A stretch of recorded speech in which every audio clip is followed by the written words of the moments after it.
Hello everyone, welcome back to my channel. आज है 17 जुलाई और आज हम लोग पढ़ने वाले हैं 17 जुलाई के सभी इंपॉर्टेंट करंट अफेयर्स के क्वेश्चंस को और साथ ही सभी क्वेश्चन से जुड़े इंपॉर्टेंट फैक्ट्स भी डिस्कस करेंगे। तो चलिए स्टार्ट करते हैं आज का सेशन। आज का पहला सवाल है, विश्व युवा कौशल दिवस कब मनाया जाता है? तो हर साल विश्व युवा कौशल दिवस 15 जुलाई को मनाया जाता है। साल 2014 में इस दिवस की शुरुआत संयुक्त राष्ट्र महासभा द्वारा की गई थी, जो कि युवाओं के शैक्षिक और व्यावसायिक कौशल के महत्व को उजागर करने के उद्देश्य से इस दिवस की शुरुआत की गई थी। साल 2025 के लिए इस दिवस की थीम है एआई और डिजिटल कौशल के माध्यम से युवा सशक्तिकरण। इस दिवस का मुख्य उद्देश्य है युवाओं के उन्नयन, रोजगार, उद्यमिता और नवाचार को बढ़ावा देना, साथ ही भविष्य के तकनीकी कौशल जिनमें कि AI, machine learning, data analytics, digital marketing आदि शामिल हैं। तो आंसर हो जाएगा ऑप्शन डी 15 जुलाई। अगला सवाल है, हाल ही में ICC player of the month June 2025 के लिए कौन चुने गए हैं? तो हाल ही में आईसीसी द्वारा प्लेयर ऑफ द मंथ जून महीने के लिए चुने गए हैं। ये जून महीने के लिए ICC player of the month कौन चुने गए हैं? तो महिला क्रिकेट में वेस्ट इंडीज की महिला क्रिकेटर हेली मैथ्यूज चुनी गई हैं, जो कि वेस्ट इंडीज की कैप्टन भी हैं। पुरुष क्रिकेट में दक्षिण अफ्रीका के एडम मार्करम चुने गए हैं। अब इससे पहले कौन चुने गए थे प्लेयर ऑफ द मंथ कुछ महीनों में, उसे देखते हैं। तो मई 2025 के लिए महिला क्रिकेटर चुनी गई थी क्लोड रायन। पुरुष क्रिकेट में चुने गए थे संयुक्त अरब अमीरात के मोहम्मद वसीम। अप्रैल महीने के लिए चुनी गई थी महिला क्रिकेट में कैथरीन ब्राइस और पुरुष क्रिकेट में चुने गए थे मेहंदी हसन मिराज, जो कि बांग्लादेश के क्रिकेटर हैं।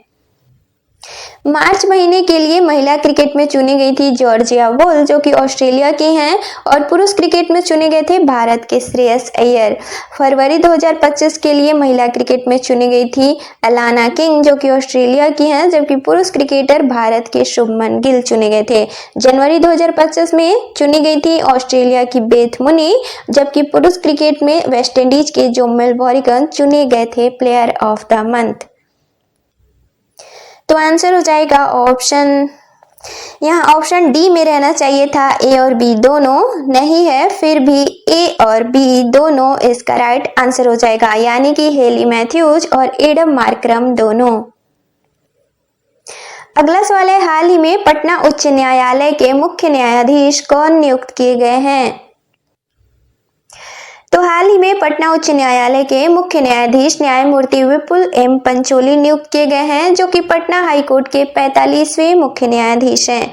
अब पटना उच्च न्यायालय, तो इसकी स्थापना 9 फरवरी साल 1916 में की गई थी और पटना हाईकोर्ट के पहले मुख्य न्यायाधीश थे सर एडवर्ड मायवर्ड जेम्स चामियर, जो कि 1 मार्च साल 1916 से 30 अक्टूबर साल 1917 तक इस पद पर रहे थे। तो आंसर हो जाएगा option A Vipul M Pancholi. साथ ही कुछ अन्य राज्यों के मुख्य न्यायाधीश भी नियुक्त किए गए हैं, इसे देखते हैं। तो झारखंड उच्च न्यायालय के मुख्य न्यायाधीश त्रिलोक सिंह चौहान नियुक्त किए गए हैं। गुवाहाटी उच्च न्यायालय के मुख्य न्यायाधीश न्यायमूर्ति आशुतोष कुमार नियुक्त किए गए हैं। साथ ही मध्य प्रदेश उच्च न्यायालय के मुख्य न्यायाधीश न्यायमूर्ति संजीव सचदेवा नियुक्त किए गए हैं। अगला सवाल है, हरेला उत्सव किस राज्य से संबंधित है? तो हरेला उत्सव का आयोजन हाल ही में उत्तराखंड में किया गया है, जो कि सावन महीने की शुरुआत के प्रतीक के तौर पर यह उत्सव मनाया जाता है उत्तराखंड में। इस उत्सव से पहले बीज बोए जाते हैं, जिनमें कि 7 से 9 प्रकार के बीज जैसे कि जौ, गेहूं, मक्का, चना, उड़द आदि बोए जाते हैं और उत्सव के दिन हरेला काटा जाता है और बीज भी बोए जाते हैं। हरेला का अर्थ है हरियाली या फिर हरी पत्तियां, जो कि मानसून के शुरुआत को दर्शाती हैं। इस उत्सव में लोक नृत्य किए जाते हैं, गाने गाए जाते हैं और सामुदायिक भोज का आयोजन भी किया जाता है। राज्य सरकार द्वारा इस मौके पर 5 लाख से अधिक पौधे लगाने का लक्ष्य भी रखा गया है। तो आंसर हो जाएगा ऑप्शन सी उत्तराखंड। अब उत्तराखंड, तो उत्तराखंड की दो राजधानियां हैं, देहरादून और गैरसैंण।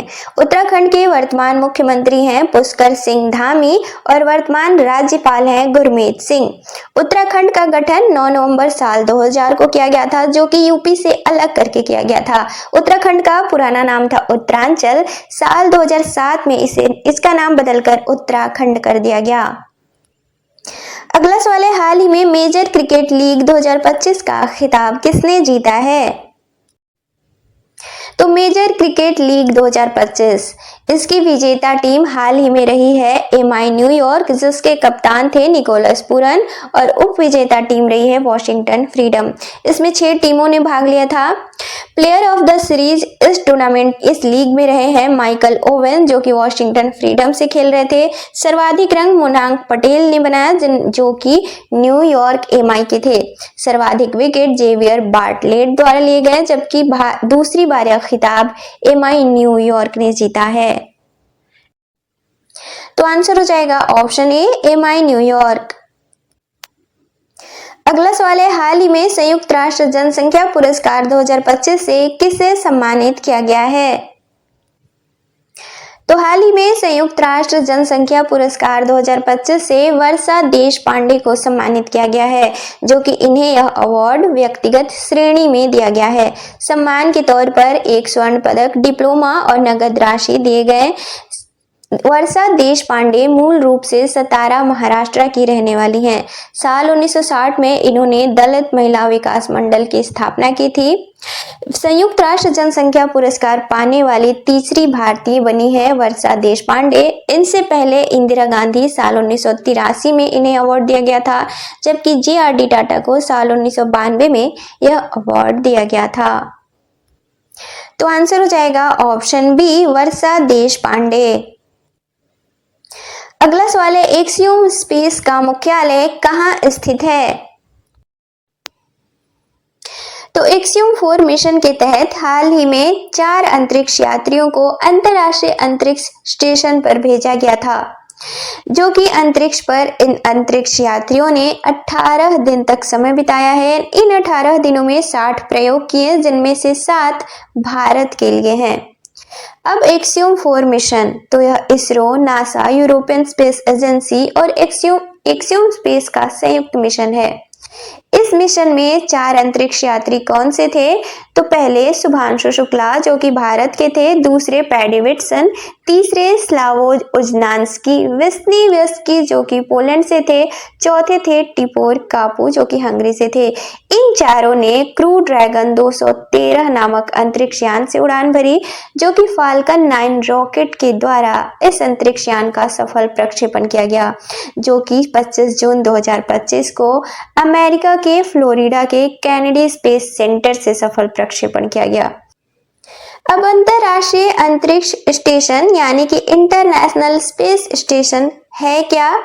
तो यह पृथ्वी के चारों ओर घूमने वाला एक बड़ा सा अंतरिक्ष यान है, जो कि इसमें एस्ट्रोनॉट रहते हैं और माइक्रोग्रेविटी में एक्सपेरिमेंट करते हैं।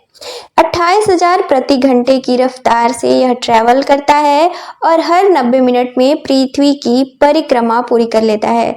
साल 1998 में इसके पहले पीस को लॉन्च किया गया था।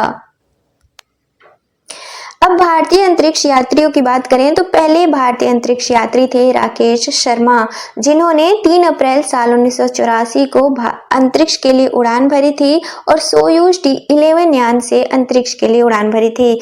जबकि दूसरे हैं गोपीचंद थोटाकुरा, जो कि एक पर्यटक के तौर पर साल 2024 में अंतरिक्ष की यात्रा किए थे, और तीसरे हैं शुभांशु शुक्ला, जो कि 25 जून साल 2025 को अंतरिक्ष के लिए इन्होंने उड़ान भरी थी, जो कि क्रू ड्रैगन 213 यान से इन्होंने अंतरिक्ष के लिए उड़ान भरी थी और अंतरिक्ष की सफल यात्रा के बाद वापस भी लौट आए हैं। अब पहले अंतरिक्ष यात्री कौन से थे? तो रसिया के अंतरिक्ष यात्री थे यूरी गागरिन, जो कि 12 अप्रैल साल 1961 को अंतरिक्ष यात्रा के लिए रवाना हुए थे। और सबसे लंबे समय तक अंतरिक्ष में रहने वाले व्यक्ति कौन है? तो पैगी विटसन, जो कि 665 दिनों तक अंतरिक्ष में रही हैं और पहली महिला आईएसएस कमांडर हैं। जबकि दूसरी सबसे लंबे समय तक अंतरिक्ष में रहने वाली हैं सुनीता विलियम्स, जो कि 560 दिनों तक अंतरिक्ष में रही हैं। अब एक्सियोम स्पेस, तो इसकी स्थापना साल 2016 में की गई थी। इसका मुख्यालय अमेरिका के टेक्सास में है और इसके मालिक कौन है? तो सफरेडिनी और काम गाफरियन, और इसके कार्यकारी अध्यक्ष हैं काम गाफरियन। तो आंसर हो जाएगा ऑप्शन बी, टेक्सास, अमेरिका। अब शुभांशु शुक्ला, तो यह तीसरे भारतीय अंतरिक्ष यात्री हैं। इनका जन्म 10 अक्टूबर साल 1985 को हुआ था, जो कि मूल रूप से लखनऊ उत्तर प्रदेश के हैं। साल 2006 में फाइटर पायलट के तौर पर भारतीय वायुसेना में शामिल हुए थे। इनके पास लड़ाकू विमान मिग, सुखोई, डोर्नियर, जगुआर और हॉक्स को 2000 से ज्यादा घंटों तक उड़ाने का अनुभव भी है। अब कुछ और सवालों को वन लाइनर के तौर पर देखेंगे। तो पहला है, हाल ही में cellular operators association of India के अध्यक्ष कौन नियुक्त किए गए हैं? तो अभिजीत किशोर। अगला है, हाल ही में कोटा श्रीनिवास का निधन हुआ है, कौन थे? तो अभिनेता थे। अगला है, हाल ही में राष्ट्रीय चिकित्सा आयोग के अध्यक्ष कौन नियुक्त किए गए हैं? तो डॉक्टर अभिजात सेठ। अगला है, हाल ही में न्यू कैलेडोनिया को किस देश में नया राज्य घोषित किया गया है? तो फ्रांस में। अगला है, हाल ही में मध्य प्रदेश उच्च न्यायालय के मुख्य न्यायाधीश कौन नियुक्त किए गए हैं? तो न्यायमूर्ति संजीव सचदेवा। अगला है, फौजा सिंह किस क्षेत्र से संबंधित हैं जिनका हाल ही में निधन हो गया है? तो एथलीट थे। अगला है, हाल ही में ई वाहन निर्माता कंपनी टेस्ला द्वारा किस भारतीय शहर में अपना पहला भारतीय अनुभव केंद्र शुरू किया करने की घोषणा की गई है? तो मुंबई में। अगला है, दुनिया की पहली पारंपरिक ज्ञान डिजिटल लाइब्रेरी की शुरुआत कहाँ की गई है? तो भारत में। अगला है, हाल ही में कर्नाटका बैंक के अंतरिम एमडी और सीईओ कौन नियुक्त किए गए हैं? तो राघवेंद्र श्रीनिवास भट्ट। अब कल के क्वेश्चंस का रिवीजन करेंगे। कल का पहला सवाल था, हाल ही में रेलवे सुरक्षा बल की पहली महिला महानिदेशक कौन नियुक्त की गई हैं? तो इसका राइट आंसर था ऑप्शन बी, सोनाली मिश्रा। अगला सवाल था, हाल ही में यूनेस्को द्वारा मराठा शासकों द्वारा निर्मित कितने ऐतिहासिक किलों को अपने विश्व धरोहर सूची में शामिल किया गया है? तो राइट आंसर था ऑप्शन बी, 12। अगला सवाल था, हाल ही में क्रूज भारत मिशन में शामिल होने वाला पहला राज्य कौन सा बना है? तो इसका राइट आंसर था ऑप्शन बी, गुजरात। अगला सवाल था, हाल ही में प्रोफेसर असीम कुमार घोष किस राज्य के राज्यपाल नियुक्त किए गए हैं? तो इसका राइट आंसर था ऑप्शन ए, हरियाणा। अगला सवाल था, हाल ही में 16 जुलाई 2025 से 75 करोड़ से अधिक के सभी भुगतानों के लिए ई कुबेर प्लेटफॉर्म किसके द्वारा अनिवार्य करने की घोषणा की गई है? तो इसका राइट आंसर था ऑप्शन बी, भारतीय रिजर्व बैंक। अगला सवाल था, हाल ही में आदिवासी छात्रों की समग्र शिक्षा के लिए कौन सी पहल की शुरुआत की गई है? तो इसका राइट आंसर था ऑप्शन बी, तलाश।